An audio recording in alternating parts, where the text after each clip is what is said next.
रणजित निंबाळकर यांच्या गोळीबार प्रकरणात न्यायालयीन कारवाई कधी केली जाईल व गौतम काकडे यांना नेमकी कोणती शिक्षा देण्यात येईल असे अनेक प्रश्न केली जात आहेत। आणि या प्रकरणाचा उलगडा करण्यासाठी पोलीस प्रशासन देखील खूप तपास करीत आहे। या तपासामध्ये पोलिसांना गौतम काकडेबद्दल 2 असे मोठे पुरावे सापडले आहेत।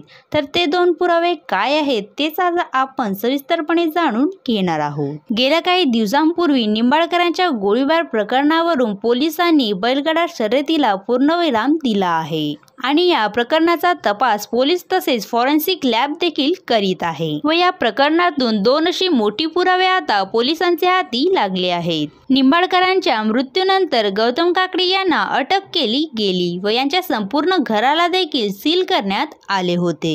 ज्या ठिकाणी निंबाळकरांचा मृत्यू झाला होता त्या ठिकाणी पोलिसांनी तपास घेत असता त्यांना पिस्तूल व एक सीसीटीव्ही फुटेज सापडली। ती सीसीटीव्ही फुटेज म्हणजे DVR होते। DVR म्हणजे डिजिटल व्हिडिओ रेकॉर्डर, जो की तो एक व्हिडिओ रेकॉर्डर करण्याचा इलेक्ट्रॉनिक पुरावा आहे। व जेव्हा हे 2 पुरावे पोलिसांना मिळाले तेव्हा या पुराव्यांना सील करण्यात आले आणि आता या पुराव्यांचा तपास फॉरेन्सिक लॅब मध्ये केला जात आहे। आता वाट फक्त फॉरेन्सिक लॅबच्या फायनल रिपोर्टची आहे, ज्यामध्ये खरा गुन्हेगार कोण आहे हे पूर्णतः स्पष्ट केले जाईल। तर मित्रांनो, तुम्हाला काय वाटते की निंबाळकरांवर गोळी कोणी घातली असेल यावर तुम्ही पण तुमचे मत कमेंट्स करून नक्की सांगा आणि असेच नवनवीन अपडेट पाहण्यासाठी आमच्या YouTube चॅनलला सबस्क्राइब नक्की करा। धन्यवाद।